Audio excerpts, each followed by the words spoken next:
Hello students, इस video में JEE advance 2021 का क्वेश्चन डिस्कस करते हैं। Which of following statements is are correct about spectrum of hydrogen atom.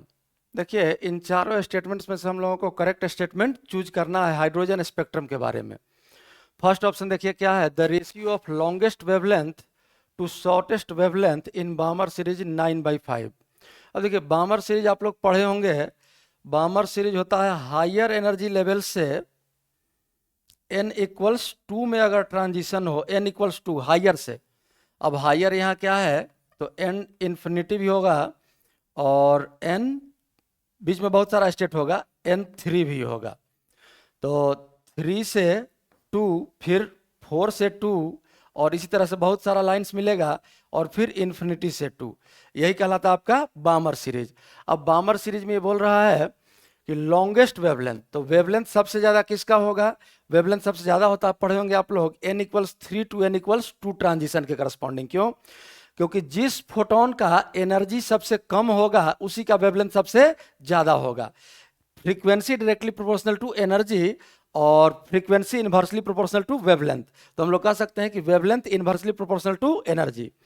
तो energy देखिए सबसे कम, मिनिमम डिफरेंस किसका होगा? 3 और 2 का। तो 3 और 2 के करस्पॉन्डिंग एनर्जी मिनिमम होगा, तो वेवलेंथ सबसे ज्यादा। और इन्फिनिटी टू 2 ये एनर्जी सबसे ज्यादा, तो वेवलेंथ सबसे कम।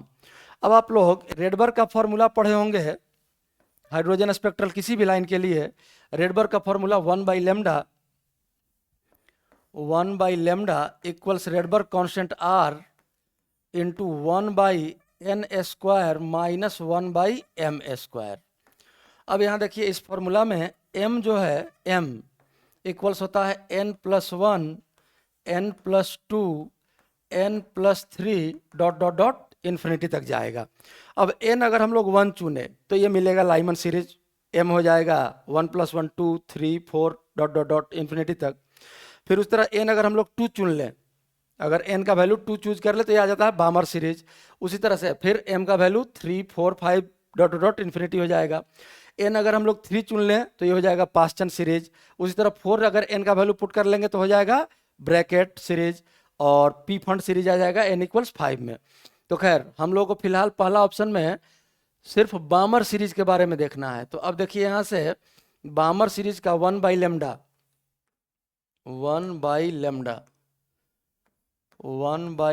मैक्स वेवलेंथ का मैक्सिमम वैल्यू।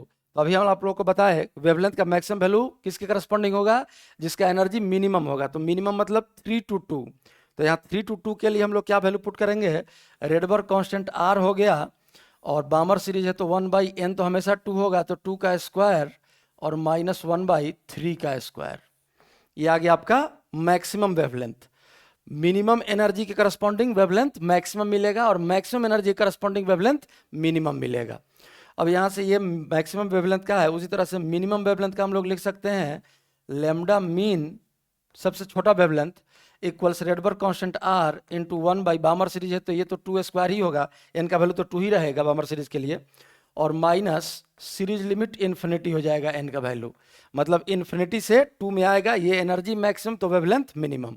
अब यहाँ देखिए पहला ऑप्शन में there is an overlap between wavelength, नहीं पहला ऑप्शन यहाँ है the ratio of longest wavelength to shortest wavelength. Lambda max by lambda min निकालना है। तो हम लोग क्या करेंगे कि इसको इक्वेशन 1 मान लीजिए, इसको इक्वेशन 2 मान लीजिए और 2 में 1 से भागा दे दीजिए, 2 डिवाइडेड बाई 1। अब देखिए यहाँ क्या आ जाएगा, 2 है 1/λ मीन, लेमडा मीन रह गया नीचे और 1/λ मीन और डिवाइडेड बाई 1/λ मैक्स। तो जब मल्टीप्लाई करेंगे तो यह आ जाएगा लैम्डा मैक्स बाई 1। यही आपका आ गया longest wavelength to shortest wavelength. और राइट साइड देखिए क्या आ गया, ये R तो कैंसिल हो जाएगा रेडबर्ग कांस्टेंट, और सेकंड इक्वेशन में डिवाइड किए हम लोग फर्स्ट से, तो सेकंड इक्वेशन में ये 1/∞ 0 तो 1/4 बचा, 1/4 और डिवाइड बाई R तो कैंसिल ही हो गया, यहाँ 2² आ गया 4 और 3² आ गया 9। तो 4 और 9 का LCM आ जाएगा 36। एक बार लिख लेते हैं डिवाइडेड बाई, फिर आगे सॉल्व कर लेंगे। डिवाइड बाई LCM आ गया आपका 36 और 4 से डिवाइड किए तो आएगा 9 और माइनस 9 से डिवाइड किए तो आएगा 4। अब अगर इसको मल्टीप्लीकेशन में हम लोग चेंज कर लें तो 36 जाएगा ऊपर और 5 आएगा नीचे, और 4 से ये 36 कैंसिल हो जाएगा 9 टाइम्स, तो ये कितना आ जाएगा आपका 9/5।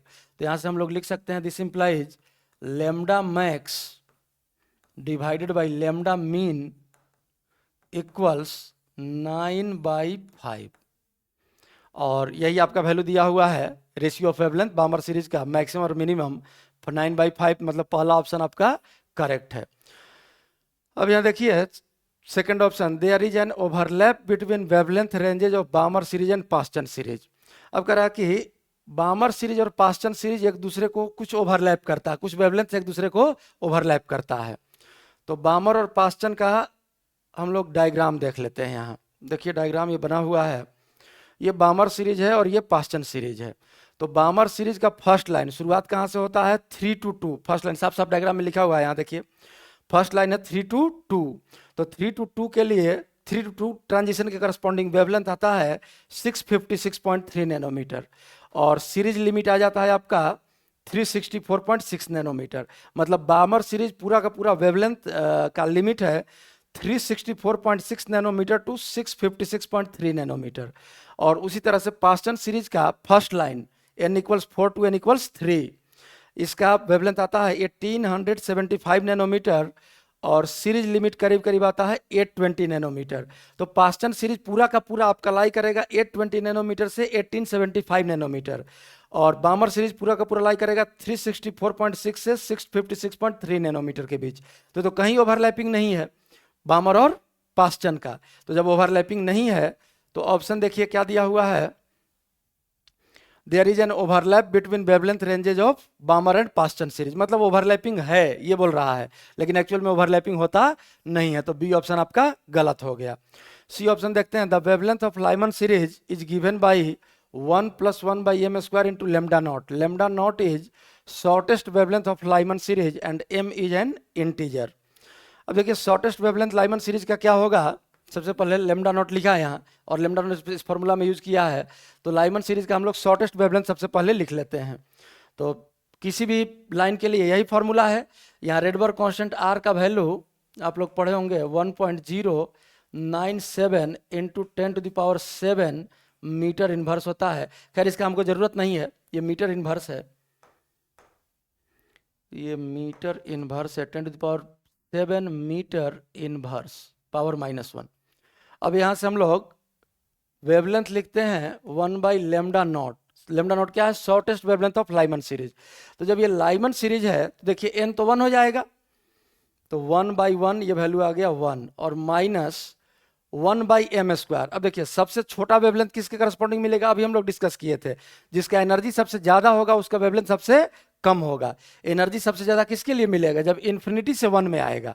तो इन्फिनिटी से अगर 1 में आएगा तो m का वैल्यू आ जाएगा इनफाइनाइट, तो लेमडा नॉट का वैल्यू आ जाएगा कितना आपका, r रेडबर्ग कांस्टेंट रहेगा, r × 1 - 1/∞ तो 0 हो गया, तो 1/λ नॉट आ गया r। यहाँ से हम लोग लिख सकते हैं lambda naught equals r 1/r, sorry उल्टा हो गया, यहाँ से r न्यूमरेटर में है 1 × r, r बचेगा, 1/∞ तो 0 हो जाएगा। तो जब लेमडा नॉट लिखेंगे तो ये वैल्यू आ जाएगा कितना 1/r, और r का यूनिट कैसे है मीटर इनवर्स, r का यूनिट है मीटर इनवर्स, तो लेमडा नॉट का यूनिट आ जाएगा मीटर। अब r का ये वैल्यू हम लोग 1/r का अगर कर लें तो ये वैल्यू आ जाएगा लेमडा नॉट का, मतलब shortest wavelength of Lyman series. अब किसी भी वेवलेंथ का वैल्यू अगर लिखे हम लोग तो देखिए 1/λ लाइमन सीरीज का वेवलेंथ लिख रहे हैं, इक्वल्स लाइमन सीरीज के लिए तो 1/n², n तो 1 हो जाएगा क्योंकि फर्स्ट ऑर्बिट में आ रहा है स्टेशनरी स्टेट 1 में, तो 1/1² 1 हो गया, और -1/m², जहां m का वैल्यू 2 से शुरू होगा, 2 3 4 5 6 डॉट इन्फिनिटी तक, और इनटू रेडबर्ग कांस्टेंट r। अब इस r को अगर हम लोग चाहें तो हम लोग लिख सकते हैं कितना, r को 1/λ नॉट, और तब यहाँ से ये वैल्यू आ जाएगा आपका इक्वल्स 1 - 1/m² इंटू 1/λ नॉट। चूंकि लेमडा नॉट के टर्म में ऑप्शन दिया इसलिए लेमडा नॉट के टर्म में हम लोग को लिखना होगा। और अब अगर यहाँ से क्रॉस मल्टीप्लाई कर ले या उल्टा कर लें तो लेमडा इक्वल सीधा वैल्यू आ जाएगा आपका, ये लेमडा नॉट जाएगा न्यूमरेटर में, और डिवाइड बाई ये पूरा का पूरा bracket 1 minus 1 by M square, ये आ गया डिनोमिनेटर में। यही आपका लाइमन सीरीज के किसी भी वेवलेंथ का, किसी भी लाइन का वेवलेंथ हम लोग लिख सकते हैं इस फॉर्मूला से, जहां लेमडा नॉट है shortest wavelength of Lyman series, और एम इंटीजर है 2 3 4 5, लेकिन 2 से शुरू होगा 1 नहीं, क्योंकि n इक्वल्स 1 में तो आ रहा है, ट्रांजिशन कर रहा था, 2 से ट्रांजिशन करेगा 1 में, फिर 3 से 1 में, फिर 4 से 1 में, इसी तरह से।